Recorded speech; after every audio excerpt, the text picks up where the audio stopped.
በኦሮሚያ ክልል ያለፈው 9 ወራት የክልሉ ነዋሪ ከልማቱ ተጠቃሚ እንዲሆን ከግብርና እስከ አገልግሎት ዘርፍ ሰፊ ስራዎች እንደተሰሩ የክልሉ ምክትል ርዕሰ መስተዳድር አወሎ አብዲ ያነሳሉ።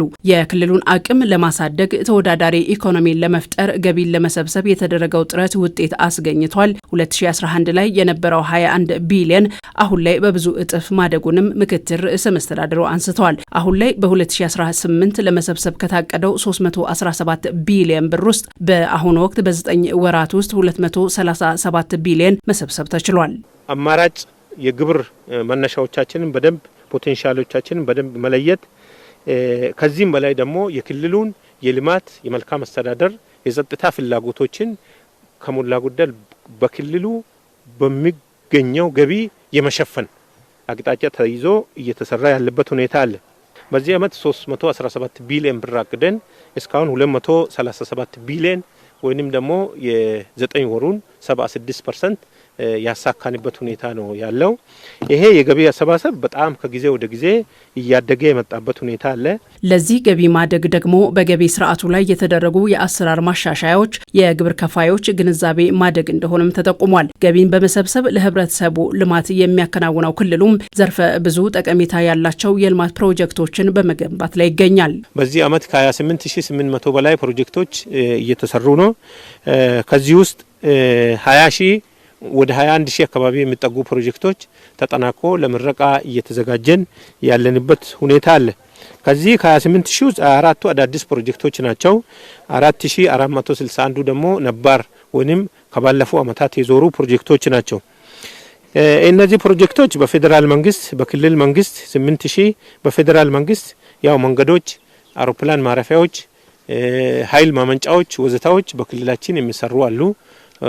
የፌዴራልም ቢሆን በክልል እስከ 8600 በዞንና ወረዳ 1700 በወረዳዎችና በህዝብ ተሳትፎ 18000 በአጠቃላይ 28800 ከዚህ ውስጥ ደግሞ 22000 ፕሮጀክቶች ለምረቃ የተዘጋጁበት ሁኔታ አለ።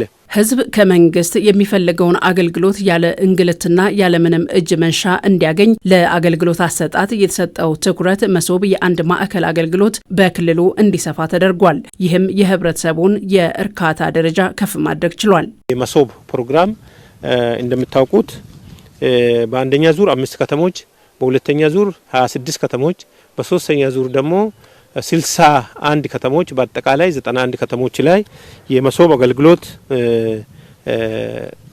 በተለይ 4 ነገሮች ላይ ትኩረት አርገን ሰርተናል።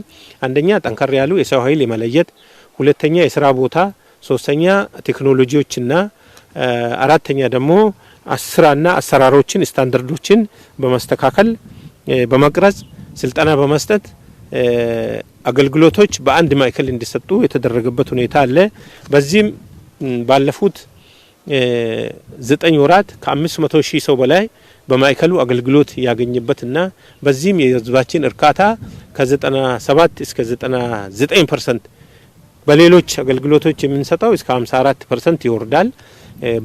በዚህ ማዕከል ግን በተሰሩ ስራዎች ከሞላ ጎደል ጥሩ የሆነ የህዝብ እርካታ መፍጠር የተቻለበትና እነዚህንም ቀሪ ስራዎችን አጠናቀን በተለይ ቀጣው 3 ወራት ውስጥ የተሻለ ስራ ሰርተን ህዝባችንን የምንክስበትና አገልግሎታችን ተደራሽ የምናረግበት በተለይ ከሰው ንክኪ ይሄ ተመላላሽ ከመመላለስ የሰው እጅ የሚያዩ ኃይሎች እነዚህ ስርዓት ማስያዝ ስራ በአግባቡ በክልሉ እየተሰራ መሆኑን በዚህ አጋጣሚ ለማንሳት ነው። ያለምንም ልዩነት ሁሉም ለሁሉም በሚደርስበት የበጎ ፈቃድ አገልግሎትም የክልሉ ህዝብን በማሳተፍ ውጤታማ ተግባራት እንደተመዘገቡ ምክትል ርዕሰ መስተዳድሩ ያነሳሉ። አረንጓዴ አሻራ ትምህርት ቤት፣ ተማሪ፣ የአስተማሪዎች መኖሪያ፣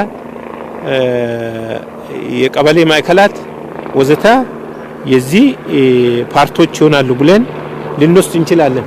ቡኡረ ቦሩ የምንላቸው ትምህርት ቤቶች፣ ተጨማሪ መማሪያ ክፍሎች፣ ይሄ ኮሚኒቲ ፋርማሲ የምንለው ወዘተ በርካታ ህብረተሰቡ የሚሳተፍባቸው የስራ ዘርፎች ናቸው። ባለፉት 6 አመታት ብቻ አንድ ላይ ሲታይ ከ1.1 ትሪሊዮን በላይ በህዝብ አስተዋጽኦ የተሰሩ ስራዎች መኖራቸውን በዚህ አጋጣሚ ለማንሳት ነው። በክልሉ በሚሰሩ የልማት ስራዎች የህብረተሰቡ ተሳትፎ ከፍተኛ ነው ያሉት ምክትል ርዕሰ መስተዳድሩ በተጨማሪም በክልሉ ያሉ የልማት ድርጅቶች መንግስት ለግብርናው የሰጠውን ትኩረት በመደገፍ በኩል አበርክቶ እንደነበራቸውም አንስተዋል። በመንግስት የልማት ድርጅት ታቅፎ እየተሰሩ ያሉት ለምሳሌ ኦሮ አሴምብሊ መውሰድ እንችላለን።